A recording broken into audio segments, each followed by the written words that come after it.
Hi guys, this is a short disclaimer. If you have clicked on this video, I hope that you are actually interested in content that's real life, paranormal and horror. इस video की recording के time पे कुछ incident ऐसे हुए जिन्हें मैंने editing करते में नोटिस किया। एक पॉइंट पे कुछ ग्लिच फील हो रहा है जो कि ग्लिच नहीं है, but I have actually zoned out. That was not intentional, पर शायद एक ऐसी प्रेजेंस, एक ऐसी एनर्जी जिसने मुझे ये स्टोरी शेयर करने से शायद एक हर्डल बनना चाहा। और 18 मिनट के बाद मेरी वीडियो में मुझे ऑडियो नहीं मिली, so I have put a voice over just because it was real time. The script is actually same. So if you are watching this without the video, please turn your videos on. I hope this experience turns out to be good. See you in the video.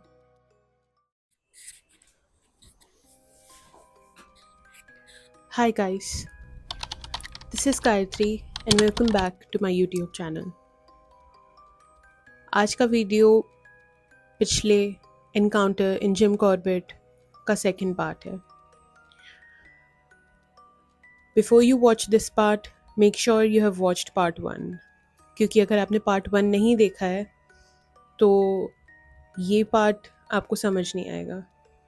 This is even more scary, लेकिन मज़ा तभी आएगा जब आप पहला part देख कर आएंगे।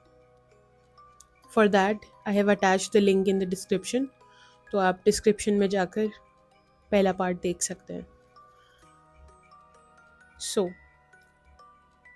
कंटिन्यूइंग इट, हम 13 तारीख की रात तक हर चीज़ एक्सपीरियंस करने के बाद अपने अपने रूम्स में जाकर सो गए थे। और जब हम 14 को सुबह उठे तो सब कुछ पैक किया और हमारी जिस कज़न की शादी थी उनको सी ऑफ किया, and then all of us decided कि ब्रेकफास्ट के बाद हम लोग अपने अपने घर निकल जाएंगे। ड्यूरिंग द डिपार्चर काफ़ी लोग अलग अलग सेग्रीगेट हो गए, क्योंकि किसी को वहाँ से किसी इंटरव्यू के लिए जाना था, किसी का कॉलेज शुरू था, किसी को कुछ और काम था, कोई जॉब पे वापस जा रहा था। But we were coming back to our home town, और मेरी दूसरी cousin who was experiencing everything along with me, उन्हें दिल्ली जाना था। तो जब 14 तारीख की सुबह हम लोग वापस निकले तो हम दोनों ही इक्वली डरे हुए थे कि यार यहाँ पर ये सब हो गया, but we are not sure कि ये चीज़ हमारे साथ घर तक जाएगी या ये बस यहीं पे रहने वाली है।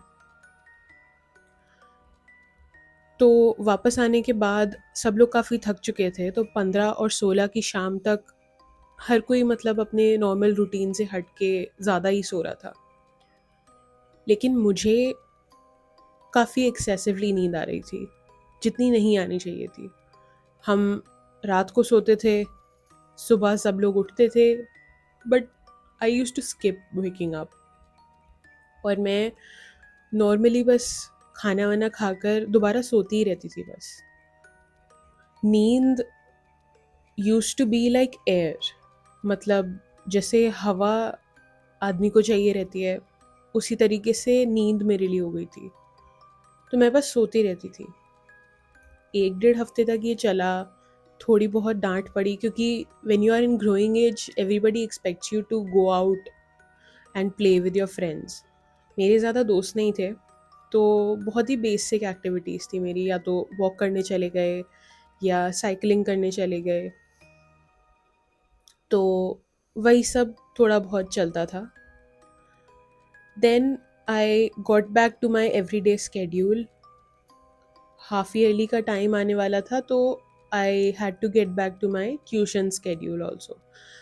तो मेरी ट्यूशन टीचर ने 2-3 दिन फ़ोन किया कि शादी में से अगर आप लोग आ गए हो तो आप रेगुलरली आना शुरू कर दो, क्योंकि आपका सिलेबस कंप्लीट नहीं हो पाएगा। Being in a joint family, पढ़ना घर पे बहुत मुश्किल हो जाता है, तो you have to take out time और आपको ट्यूशन पढ़ने जाना ही जाना है, कम से कम 2-3 घंटे के लिए। That was something I used to follow. तो I don't know what happened, but उस टाइम मैं और मेरे भाई के अलावा एक और फ्रेंड था उसका, जो हम लोग जाते थे साथ में ट्यूशन के लिए। तो ये था कि 3 बच्चे साथ में जा रहे हैं, तो डरने की कोई ज़रूरत नहीं थी बिसाइड्स डॉग्स। तो पता नहीं ऐसा क्या हुआ कि वो दोनों लोग भी नहीं गए, और जब मुझे अकेले जाना पड़ता था तो मुझे डर लगता था कि कहीं whatever happened in Jim Corbett वो यहाँ पे भी शुरू ना हो जाए। स्टार्टिंग में तो कुछ दिन नॉर्मल गए, पर उसके बाद मैंने ये रियलाइज़ किया कि मेरे साथ बहुत वियर्ड चीज़ें हो रही थी। And instead of texting and checking up on my sister living in Delhi, I just witnessed everything and tried to be quiet about it, क्योंकि अगर मैं कुछ बोलती तो पहले मेरी डांट पड़ती। तो जब मैं ट्यूशन जाती थी तो मैं अराउंड 4-5 बजे के करीब जाती थी, और मॉनसून में तो बारिश होती है तो हर जगह पानी होता है, and everything was quiet, I don't know, very dull. तो जब मैं चल के जाती थी तो मुझे ऐसा लगता था कि कोई मेरे साथ साथ चल रहा है। इट्स नॉट ऑटम, तो पत्तियाँ ऑब्वियसली ज़मीन पे नहीं होंगी, पर जब भी मैं चल के जाती थी ट्यूशन के लिए, वो अराउंड एक गली छोड़कर था जो मेरी ट्यूशन टीचर थी उनका घर। तो मैं जब चल के जाती थी तो मुझे ऐसा लगता था कि पत्तों की आवाज़ आ रही है, somebody is walking behind me, और वो पत्तों के ऊपर चल रहा है। तो मैं पीछे मुड़ के नहीं देखती थी, क्योंकि दोपहर, मतलब ऑलमोस्ट दोपहर से शाम का टाइम हो रहा होता था, तो एज सच लोग जगे हुए नहीं होते थे उस टाइम पे। गर्मियों में रात 8 बजे तक होती है, तो everybody comes out after the sun has set, कि थोड़ा सा धूप चली जाएगी तो गर्मी कम लगेगी। तो मैं जब जाती थी तो मुझे आवाज़ आती थी इस तरह से, और जब मैं वापस आती थी तब मुझे ऐसा लगता था कि somebody इज़ वॉकिंग बिसाइड्स मी, मेरा हाथ पकड़ के। तो मुझे इतना वियर्ड लगता था। थोड़े दिन तक मैंने ये चीज़ टॉलरेट करी, पर फिर मुझे लगा कि मुझे अपनी कज़न को टेक्स्ट करना चाहिए। So when I texted her, she told me that she was also witnessing a lot of things जो कि इसी तरीके की थी। तो जब मैंने उनसे बात करी, she told me that when she used to go to college, तो वहाँ पे भी रास्ता थोड़ा सा सुनसान टाइप का था। She used to feel the exact same thing, कि कोई उनके पीछे पीछे चल रहा है, पत्तों की आवाज़ आ रही है, और जब वो वापस आती थी तो कोई उनका हाथ पकड़ के उनके साथ वापस आ रहा है। And I almost pissed my bands, क्योंकि एक चीज़ और थी जो रात में होती थी, और उसके बाद मुझे ये कंफर्म हो गया that whatever is attach to us वो सेम है। तो उन्होंने मुझे ये बताया कि जब वो रात को सोती हैं, शी फील्स अ प्रेजेंस उनके सर के पास, and that is exactly the same thing that I used to see with her. She was sure कि जो भी है it is wearing something in white, लेकिन मेरे साथ जो होता था वो बस एक शैडो जैसी होती थी, कि कोई ऊपर से नीचे तक पिच ब्लैक है, and it is sitting besides my head. तो मुझे पहले तो डर लगता था कि यार मैं उठकर देखूं या ना देखूं, पर इट इज़ नॉट यूजुअल। जब आपके साथ ऐसा कुछ हो रहा होता है तो ये मूवी की तरह नहीं होता है। आपकी सारी क्यूरियोसिटी किल हो जाती है और आप चादर तान कर सो जाते हो। इट इज़ ईजी टू से कि भाई मैं होता या मैं होती तो मैं तो उठ के देखती कि कौन है क्या है, लेकिन वो सारी क्यूरियोसिटी आपकी ऐसी तैसी कर देती है। आप कितने भी कॉन्फिडेंट हो, कितना भी अपने आप को ब्रेव समझ लो, when such things happen you can never react. तो थोड़े टाइम तक ये चीज़ें रिपीट होती रहीं। फिर मेरे साथ और उनके साथ एक थर्ड चीज़ शुरू हुई जो कि इक्वली वियर्ड थी, लेकिन उसके बाद हमें ये लगा कि अब हमें सबको बता देना चाहिए कि हमारे साथ क्या हो रहा है और हमारी हमारे हिसाब से कहाँ गलती थी। तो जब हम दोनों के साथ तीसरी चीज़ हुई तो हमने अपने पेरेंट्स को खुल के सब बता दिया। This is 3 to 4 months after everything happened. तो थोड़ा सा सर्दी का टाइम आने वाला था। I was sitting in my room all alone. मैं कोई किताब पढ़ रही थी, कोई तो स्कूल का मेरा टेस्ट था नेक्स्ट डे जिसके लिए मुझे पढ़ना था, and I was studying for that. और पूरे घर में एक दो लोग ही थे जो बच्चे काम करते थे, like they were old people obviously, but they were doing all the house chores, kitchen में थोड़ा बहुत काम करना, सब करना। My parents were not home. घर पे शायद कोई एक या दो लोग बड़े भी थे, the members of the house, लेकिन मैं इसलिए नहीं रिकॉल कर पा रही कि कोई था, because I don't no. And when ever I try to confess something related to this topic, I actually start forgetting whatever I wanted to say. अभी भी when I am narrating this story, तो बहुत सारी चीज़ें ऐसी हैं जो मेरे मन से actually निकल रही हैं, मैं नहीं एक्सप्रेस कर पा रही। So coming back to the story, जब उस दिन घर पे कोई नहीं था तो मैं बैठी हुई थी। मुझे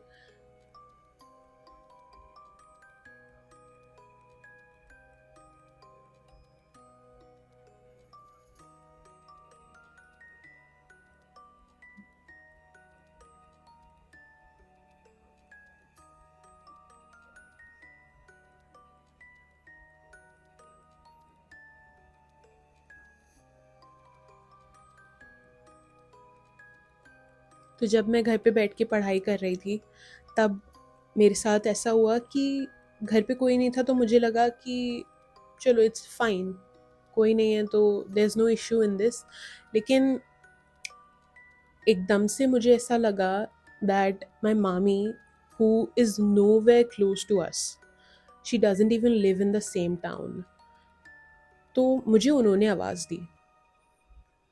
मैंने एक बार को सोचा कि मेरा वहम है। कभी कभी हम बैठे होते हैं तो हमें एकदम से लगता है that our phone is ringing, या किसी ने हमें आवाज़ दी, या कुछ गिरा या कुछ हुआ।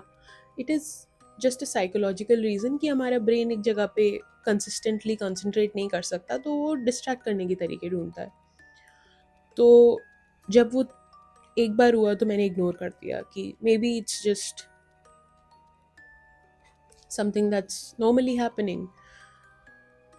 फिर 2 बार हुआ, 3 बार हुआ।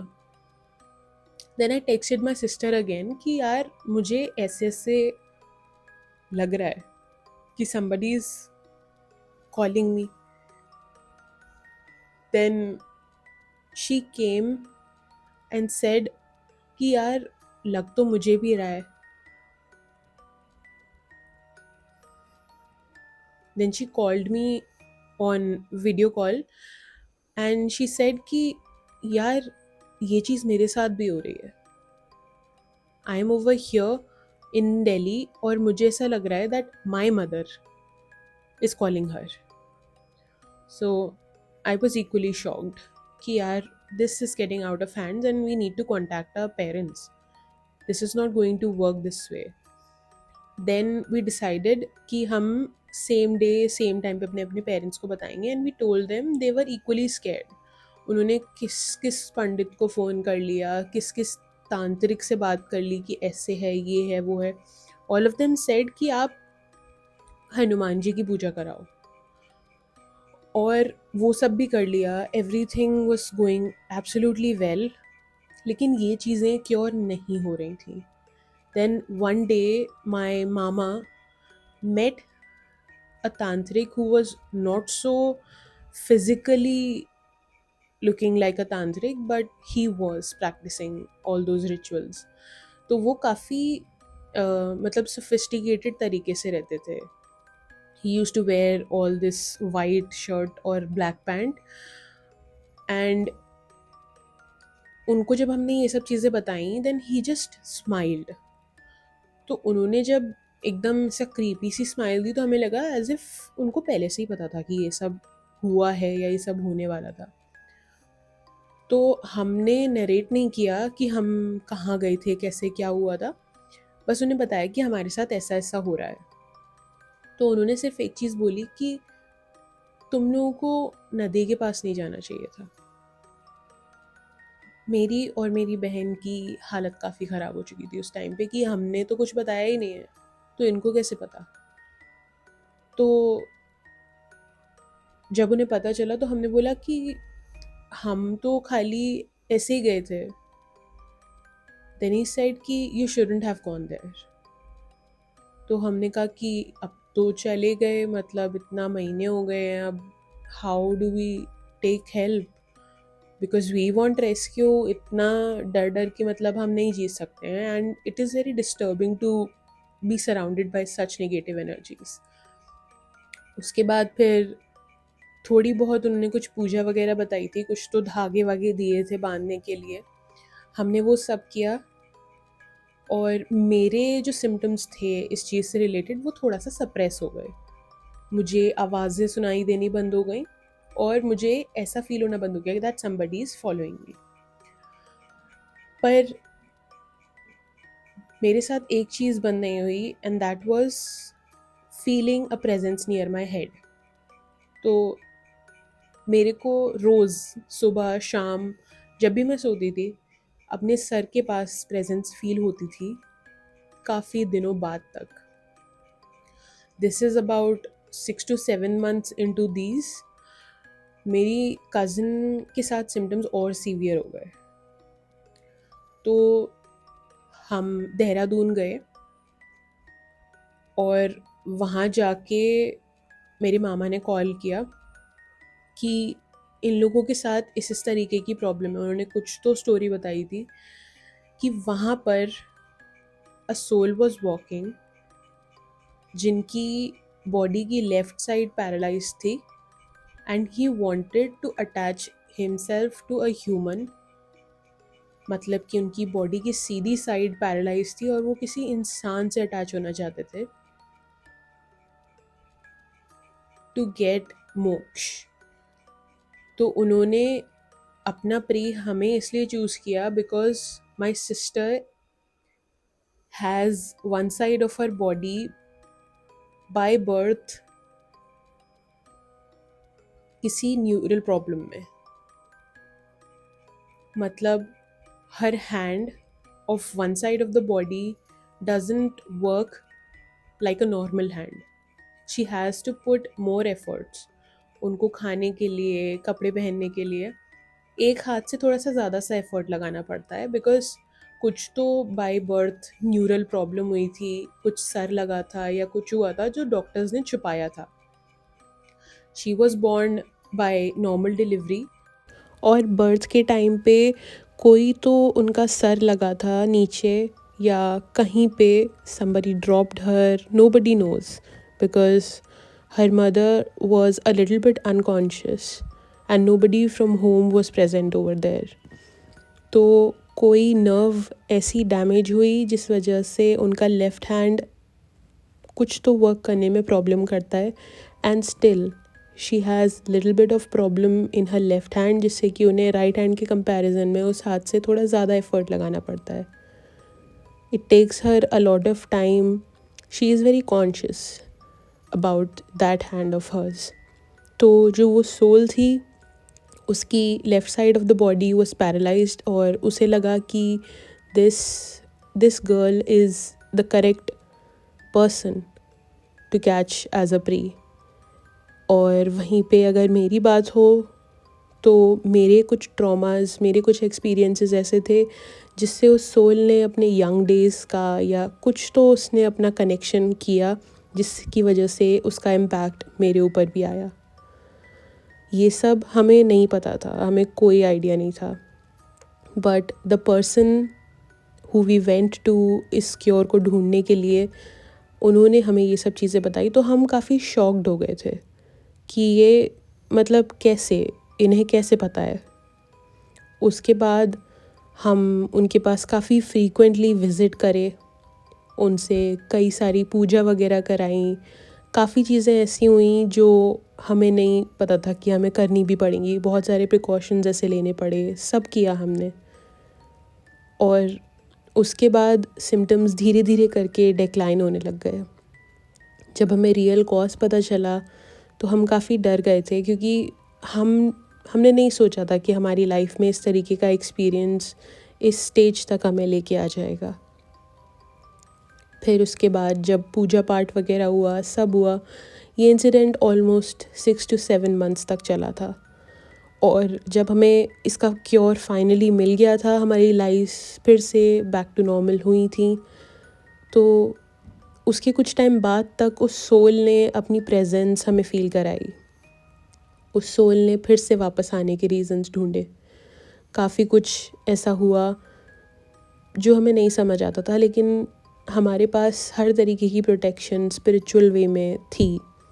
कुछ पूजा हमें बताई थी, कुछ धागे हमें पहनने के लिए दिए थे, कुछ हवन कराया गया था, जिसके बाद हम थोड़ा सा बेटर फ़ील करने लग गए थे। धीरे धीरे करके हमने कोशिश करी कि हम अपनी लाइफ को वापस ट्रैक पे लेके आएँ। मैंने फिर से नॉर्मली ट्यूशन जाना शुरू करा, अकेले बाहर निकलना शुरू करा।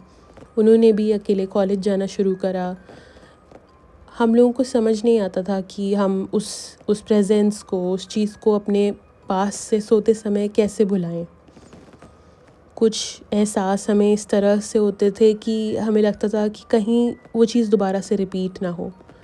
काफ़ी लंबे प्रोसेस के बाद, काफ़ी लंबे एफ़र्ट के बाद वो चीज़ जब हमसे दूर गई, तो कहीं न कहीं हमें लगा कि चलो ठीक है, जो हुआ वो हुआ, लेट्स मूव ऑन।